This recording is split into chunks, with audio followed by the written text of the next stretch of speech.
चलो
आ रही है।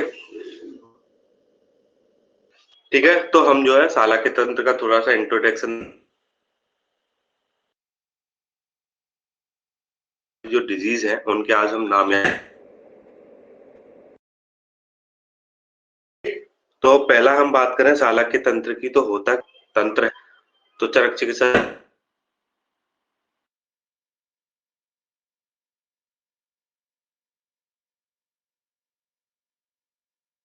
वर्णन देखेंगे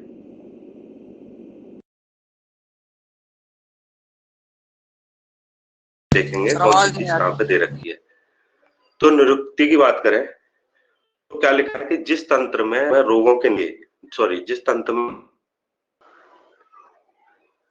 तो अब जो हम स्टार्ट करते हैं सालाक्य तंत्र की डेफिनेशन, फिर देन जो हम नेत्रगत रोग पढ़ेंगे उसका क्लासिफिकेशन देखेंगे कि जो हमने मंडल देखे थे ना और जो हमने संध्या देखी थी तो उसकी बात करेंगे कि कौन सा रोग कौन सी जगह पे ऐसे होता है, तो उसी के आधार पर क्लासिफिकेशन है वो हम देखेंगे। ठीक, तो सालाक्य तंत्र सालाक्य आप जानते हो, देखो आजकल सलाका का बहुत यूज किया जा रहा है अग्निकर्म वगैरह में, तो सलाका नाम तो आपने सुना ही होगा।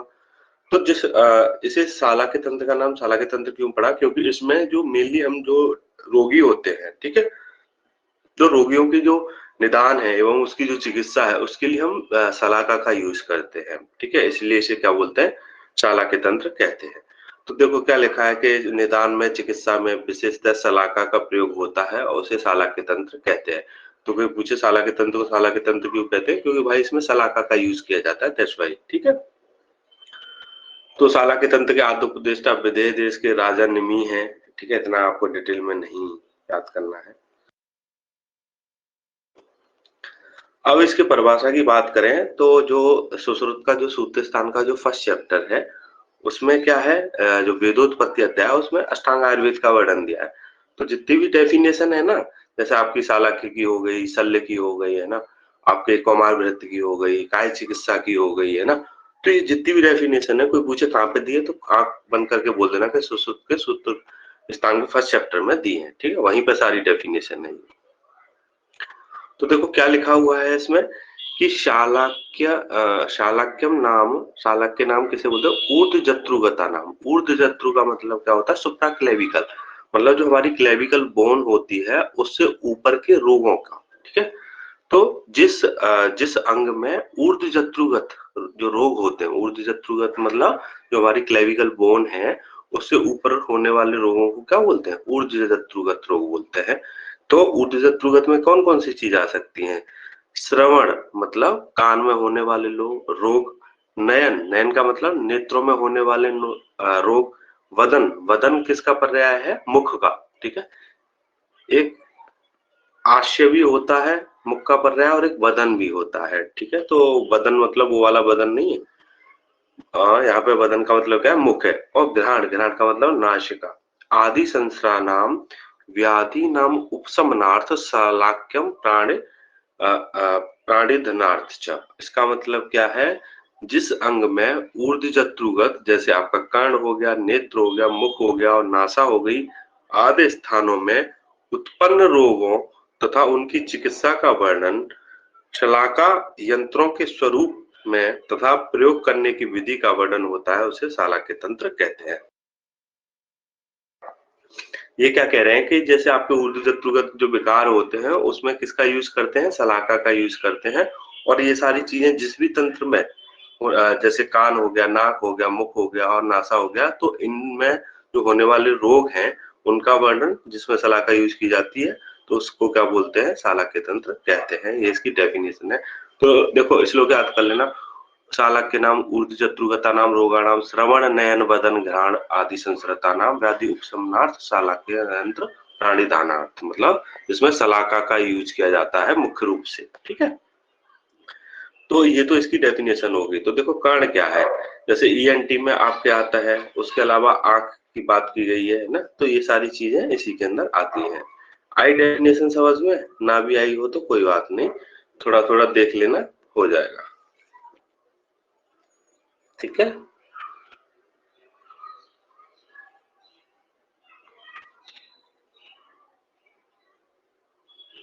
तुम्हारा वीडियो ऑन हो गया है डियर।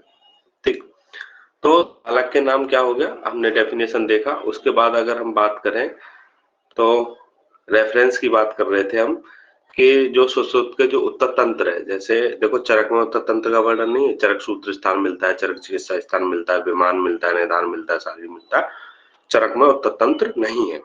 तो जो चरक के उत्तर तंत्र के जो 66 चैप्टर है उसमें पूरी शालाक्य, जो आपकी शालाक्य है ना, उसका वर्णन मिलता है। किसका वर्णन मिलता है, पूरे 66 जो चैप्टर है उसका वर्णन मिलता है।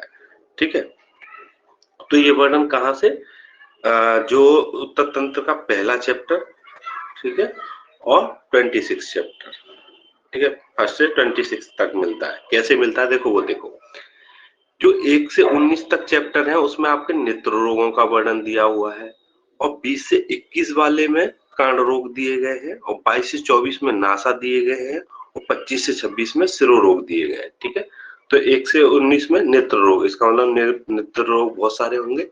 20 से 21 में कर्ण रोग है, 22 से 24 नासा है, और 25 से 26 में क्या है, आपके सिरो रोग है। ठीक है, तो इस तरीके से यहाँ पे एक डिस्क्रिप्शन दिया गया है कि कौन सी चीज कहाँ पे होती है। ठीक है, तो ये एक इंट्रोडक्टरी पार्ट था। हमने शालाक्य की डेफिनेशन देखी कि शालाक्य तंत्र क्या होता है। शालाक्य तंत्र वो होता है जिसमें ऊर्ध्वजत्रुगत रोगों का वर्णन हो, जैसे कर्ण है, नेत्र है, मुख है, नासा आदि स्थानों में उत्पन्न होने वाले रोगों और उनकी चिकित्सा का जिसमें वर्णन हो, और जो चिकित्सा हम कर रहे हैं उसमें मुख्य रूप से शलाका का यूज होता हो, उस तंत्र को क्या बोलते हैं, शालाक्य तंत्र कहते हैं। हमने ये देखा कि जो सुश्रुत है उसके कौन कौन से चैप्टर में कौन कौन सी जगह कहाँ कहाँ पे रोक दिए। ठीक, तो देखो हमने क्या पढ़ा था कि संधियां पढ़ी थी। नेत्र में संधियां होती हैं, कितनी संधि होती हैं,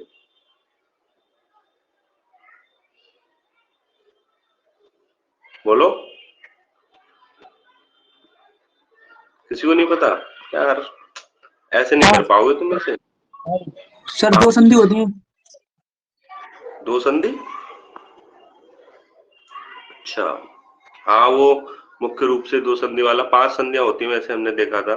ठीक है, चलो, जो तुम बता रहे हो वो अपांग और कनीनक की बात कर रहे हो आई थिंक, है ना, क्यों?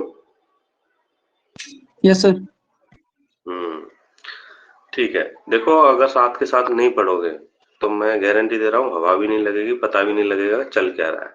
ठीक है, तो जो मैं कहता हूँ ना आज पढ़ के आना, मैंने कभी तो नहीं बोला हुआ, तुम्हें 2 साल से पढ़ा रहा हूँ कि पढ़ के आना ऐसे, अब बोलता हूँ ना तो पढ़ के आएगा।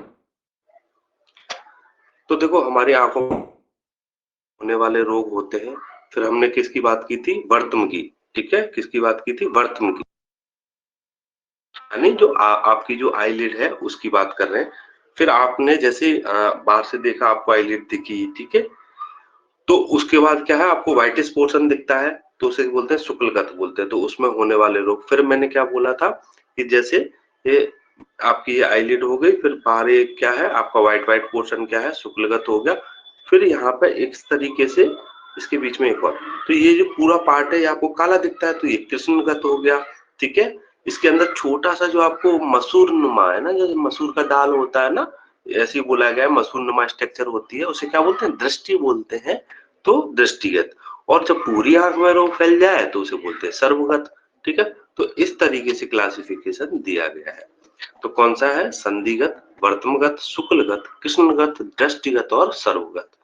तो ये तो अभी आपको नाम याद है। तो सर जो एक बार रिपीट टोटल कर नंबर, दीजिएगा। ठीक है। देखो हमने क्या बोला था कि जैसे आंख है तो आंखों में संधि बताई थी, जैसे अपांग है, कनीनक है ना, और भी संधियां थी। तो संधियों में कुछ रोग हो सकते हैं, उसके बारे में पढ़ना है। फिर जैसे बर्त में है, जैसे हमने पश्चिम की भी बात की थी, लेकिन इसमें जो बर्तमगत रोग है वो पश्चिम में ही आ जाते हैं। ठीक है, बर्तम का मतलब फिर हमें आईलिड दिखाई देगी, तो आईलिड में होने वाले रोगों के बारे में पढ़ना है। फिर जब आप अंदर की तरफ गए तो ये पूरी आंख सफेद सफेद दिखाई देती है आपको, तो शुक्लगत यानी जो आपका सफेद जो व्हाइटिश पोर्शन है उसमें अगर कोई रोग हो गया तो वो शुक्लगत के अंदर आएगा। फिर मैंने क्या बोला था कि एक इस तरीके से और बीच में ऐसे मसूरनुमा की स्ट्रक्चर दिखती है, तो ये पूरा पार्ट जो होता है काला काला दिखता है, तो उसको क्या बोलेंगे? कृष्णगत बोलते हैं। और बीच में ये क्या है? दृष्टिगत बोलते हैं। और पूरे अगर आंख में हो जाए तो उसको क्या बोलते हैं? सर्वगत कहते हैं। Is that clear? आया समझ में? Yes sir. तो अब हमें ये देखना है कि जैसे संधिगत में कौन कौन से रोग होते हैं, वर्त्म में कौन कौन से रोग होते हैं, शुक्ल में कौन कौन से होते हैं, कृष्ण में कौन कौन से रोग होते हैं। ठीक है, तो टोटल नंबर ऑफ डिजीज कितनी है? 76, यानी 76 रोगों के बारे में आपको आंखों के अंदर पढ़ना है।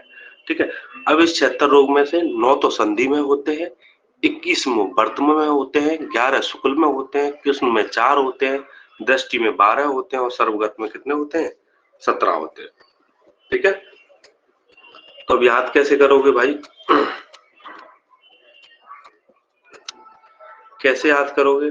ठीक है, अब आपको पहला याद करना है संधिगत भाई 9 होता है, 9 होता है। ठीक है, और सबसे ज्यादा जो होते हैं वो वर्तमान में होते हैं, वो कितने होते हैं? 21 होते हैं। ठीक है, और जो शुक्लगत होते हैं वो 11 होते हैं, और जो कृष्णगत होते हैं वो 4 होते हैं, और दृष्टि दृष्टि 1 2 ऐसे कहते हैं ना कि एक दूसरे को देखते हैं, आंखों से किसको देखते हैं? एक दूसरे से देखते हैं। तो दृष्टि दृष्टि का मतलब, दृष्टि जब देखते हैं तो किसको देखते हैं? एक दूसरे को देखते हैं, तो 12 हो गए। और सर्व से 17, सर्व से क्या हो जाएगा? 17 हो जाएगा। ठीक है, तो नंबरिंग तो आपको याद करनी पड़ेगी। ठीक,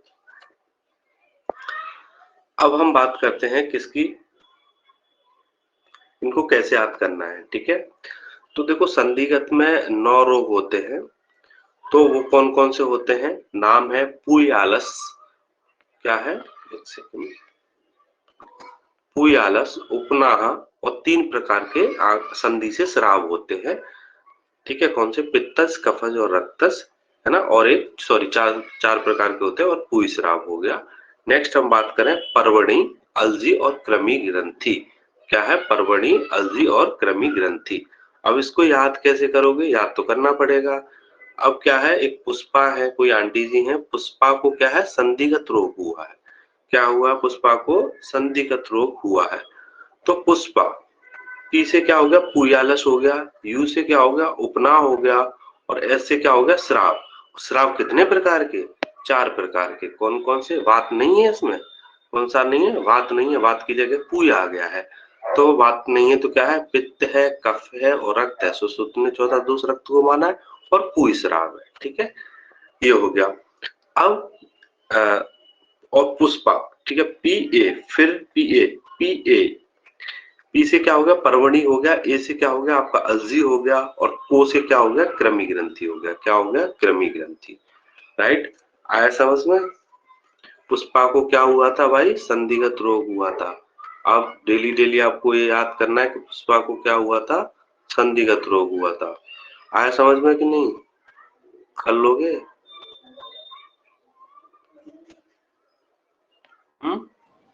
ठीक है सर, ओके, कर ले, हो ठीक है, जाएगा। गुड। तो हमने क्या पढ़ा कि जो पुष्पा है उसको क्या हुआ था? संधिगत रोग हुआ था। पी फॉर हो गया पुयालस, ठीक है, पी यू एस, ठीक है, पी ए ओ, ठीक है। तो पी से पुयालस हो गया, यू से उपनाह हो गया, एस से श्राव हो गए जो कि 4 प्रकार के थे, ठीक है।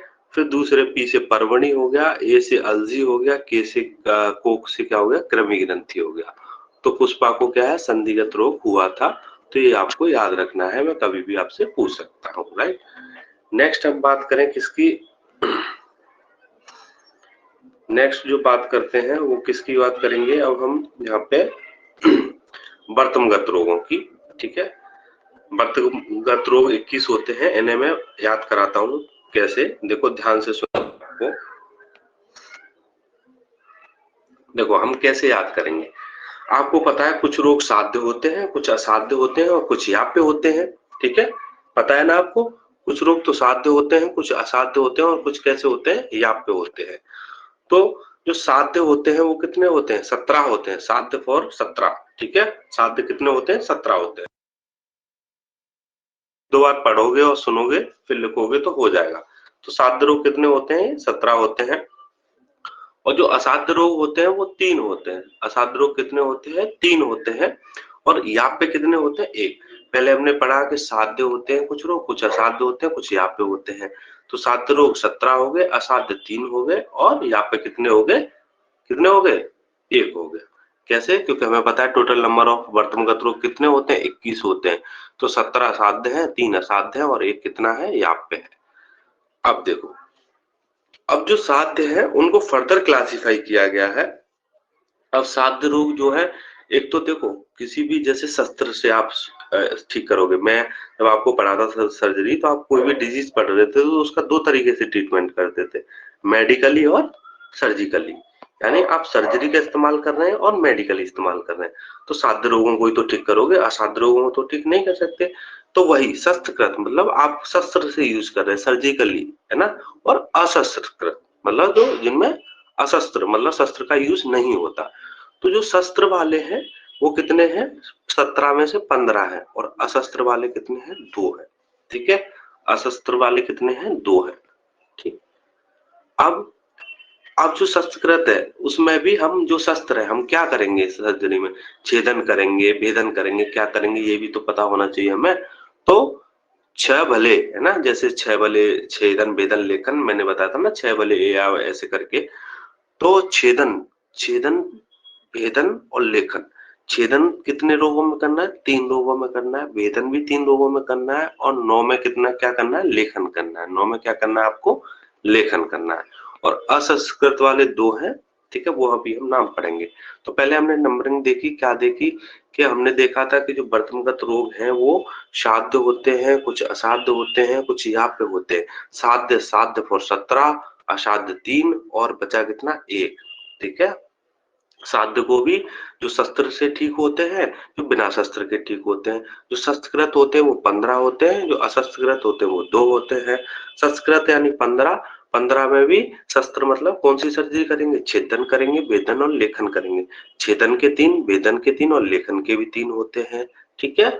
और अब इनके हम जो है नाम देखते हैं क्या होता है। तो पहले हम असाध्य की बात कर लेते हैं एक बार। असाध्य कितने थे, 3 थे।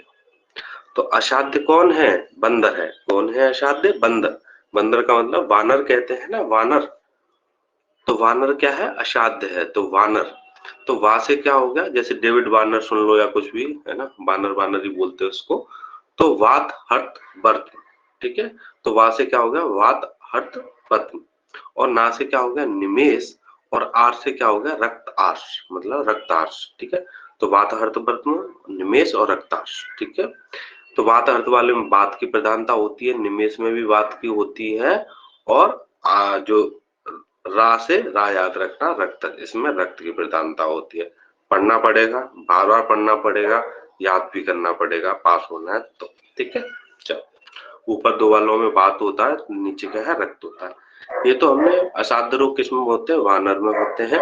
या पे बचा एक, इससे बोलते हैं पश्चिम कोप, ठीक है। पश्चिम कोप जो होता है वो यहाँ पे होता है, जो कि सन्निपातज होता है, यानी इसमें तीनों दोषों का इन्वॉल्वमेंट होता है, ठीक। नेक्स्ट हम बात करते हैं साध्य रोगों को, अब याद करेंगे जो 17 है।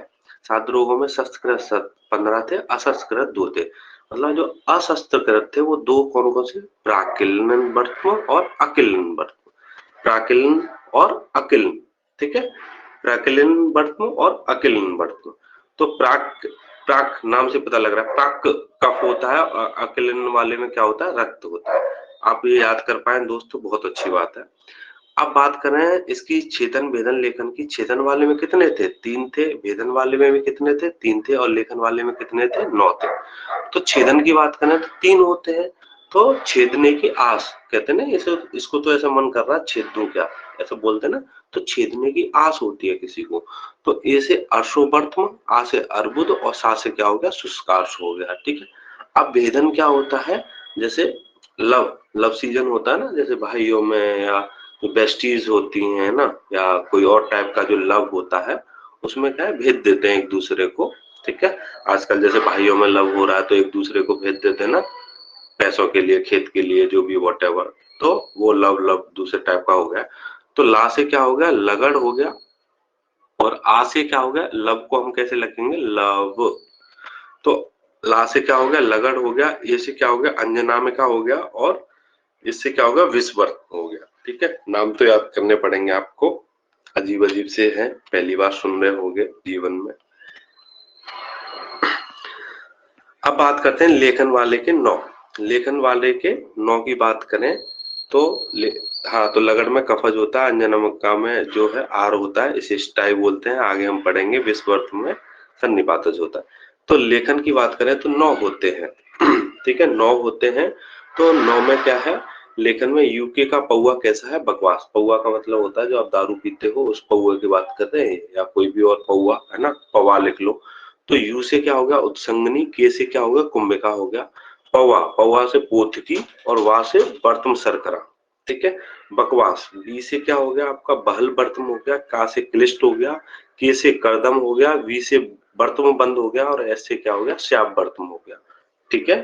तो इसमें जो पोथकी होता है ना, जो पोथकी, वो तो रक्तज होती है, ट्राइकोमा जैसे बोलते हैं, हम आगे पढ़ेंगे। और जो क्लिष्ट जो होती है वो क्या होती है, रक्तज होती है। बाकी सारे के सारे कैसे होते हैं, सन्निपातज होते हैं। ठीक है। मैंने ये वाला कम से कम 10 और 20 बार लिख के देखा था, जब जाके तो मुझे याद हुआ था। पहले मैंने ऐसे रट्टा लगाया, फिर मैंने ऐसे को एज्यूम किया कि मेरी कॉपी में कौन सी चीज कहाँ पे लिख रही है, फिर मैंने उसके हिसाब से इसको 2-3 बार फाइनल लिखा। ये भी देख रहे होंगे मेरे याद किए हुए में से ये थोड़ा रफली है ना, ऐसे मैंने कोई सिस्टमेटिक वे में नहीं लिख रखा। याद कर लोगे। साध्य के 17, असाध्य के 3, याप्य के 1। असाध्य रोग बानर को होता है ना, पश्चिम को याप्य होता है। फिर हमने साध्य में देखा, आप सर्जिकली या मेडिकली ट्रीटमेंट कर रहे हो। सर्जिकली आप छेदन करोगे 3 का, भेदन करोगे 3 का, लेखन करोगे 9 का। छेदन, छेदने की आस होती है। और लव होता है, भाइयों में भेद देते हैं। ठीक है, भाइयों से भेदन से याद रखना।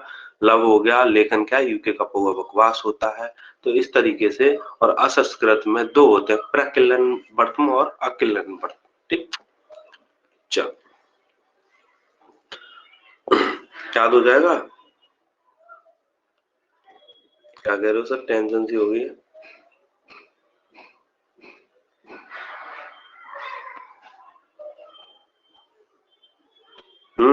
याद हो जाएगा। कर लेंगे सर। लिख के देखना एक बार। ठीक है। अब हम बात करते हैं शुक्लगत रोगों की। तो शुक्लगत कितने होते हैं, 11 होते हैं। कितने होते हैं, 11 होते हैं। ठीक है। तो देखो, अब इसे आप कैसे याद करोगे शुक्लगत रोगों को, जैसे मैं एक कहानी सुनाऊंगा आपको, तो उस तरीके से आपको याद करनी है। ठीक है। तो देखो, जो सुक्तिका होती है ना, एक सुक्तिका होती है। सुक्तिका आप जानते हैं, जैसे जो समुद्र में सीप मिलते हैं ना, जो हार्ड स्ट्रक्चर से मिलते हैं, छोटे छोटे से शंख टाइप के से, जैसे आप बोलते देखे होंगे आपने, है ना, बालू में जो मिलते थे। तो सुक्तिका, है ना, और अर्जुन। ठीक है। सुक्तिका और अर्जुन को हमने क्या है, मर्दन किया। इनका हमने क्या किया, मर्दन किया। ठीक है।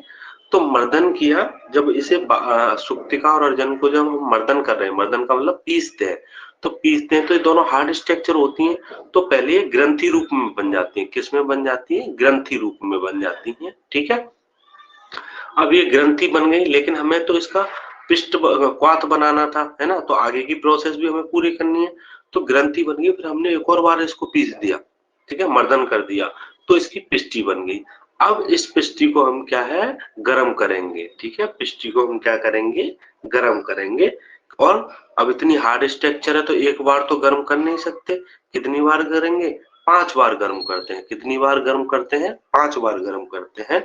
और जब ये 5 बार इसको गर्म कर लेते हैं उसके बाद ये जो बन जाता है ये क्या है इतना अच्छा फॉर्मेशन इसका फॉर्मुलेशन बनता है कि ये हमारी नस नस में चला जाता है। किसमें चला जाता है नस नस में चला जाता है। तो देखो सुक्तिका और अर्जुन को हमने मर्जन किया तो सुक्तिका और अर्जुन हो गए, फिर वो ग्रंथि बनी तो ग्रंथि से क्या हो गया बलास ग्रथित हो गया। क्या हो गया बलास ग्रथित हो गया। फिर उसकी पिष्टी बन गई थी, पिष्टी याद रखेंगे। और 5 बार गर्म किया था तो जो अर्म होते हैं वेरी इंपॉर्टेंट, अर्म जो होते हैं वो 5 प्रकार के होते हैं। इस पे क्वेश्चन आना ही आना है। तो अर्म कितने होते हैं 5 प्रकार के होते हैं। 5 बार हमने गर्म किया, गर्म से याद रखेंगे अर्म। क्या याद रखेंगे अर्म, ठीक है। तो कितने होते हैं 5 होते हैं, वो ये रहे प्रस्तारी शुक्ल अधिमासज स्नायु और रक्तश, ठीक है, ये 5 नाम है। उसके बाद हमने क्या किया इतने अच्छा फॉर्मुलेशन बन गया कि नस नस में चला गया। नस बोलते हैं ना, नस में इंजेक्शन लगाना, तो जो हमारी शिराएं होती हैं उसको बोलते हैं ना। तो सिरा जाल और सिरा पीड़ का, तो नस नस 2 बार बोला था ना, तो सिरा जाल हो गया और सिरा पीड़ का हो गया, ठीक है, याद कर लोगे। आया समझ में। हमने क्या किया सुक्तिका और अर्जुन को मर्दन किया, उसकी ग्रथित रूप में वो हो गया था। फिर हमने दोबारा उसका मर्दन किया, उसकी पिष्टी बन गई। फिर हमने इसको गर्म किया, एक बार गर्म करने से काम नहीं चल रहा था तो हमने 5 बार गर्म किया, ठीक है। अब 5 बार गर्म करने के बाद इतना बढ़िया बन गया कि वो हमारी नस नस में चला गया। Is that clear?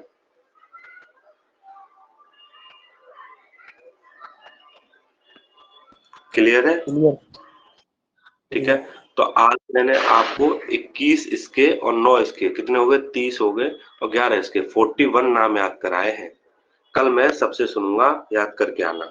बाकी कल फिर मैं तीनों के नाम याद करूंगा।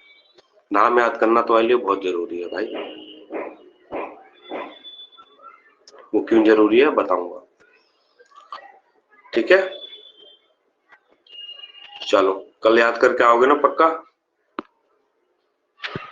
Okay sir. सबसे सुनूंगा जो क्लास ले रहे हैं, ठीक है। ओके चलो बाय। बाय।